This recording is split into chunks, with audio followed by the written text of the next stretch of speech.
Saint Petersburg میں Pakistani community کی جانب سے افطار ڈنر کا اہتمام۔ روس کے شہر سینٹ پیٹرزبرگ میں پاکستانی کمیونٹی کی جانب سے ایک پروقار افطار ڈنر کا اہتمام کیا گیا، جس میں بڑی تعداد میں پاکستانی کمیونٹی نے شرکت کی۔ تقریب میں آصف صدیقی، ڈاکٹر فاروق خان ہوتی، چودھری یاسین، عمران ملک، کامران شاہد، ندیم اقبال، عمر میخائیل اور دیگر افراد شریک ہوئے۔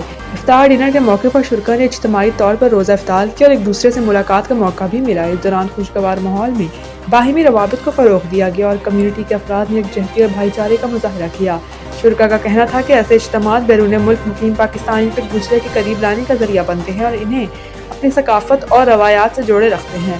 تقریب میں روایتی پاکستانی کھانوں کا بھی خصوصی اہتمام کیا گیا، جسے شرکاء نے بے حد پسند کیا۔ پاکستانیوں نے اس بات پر زور دیا کہ رمضان المبارک کے دوران اس طرح کی تقریبات نہ صرف مذہبی روح کو اجاگر کرتی ہیں بلکہ کمیونٹی کو ایک پلیٹ فارم پر متحد کرنے میں بھی اہم کردار ادا کرتی ہیں۔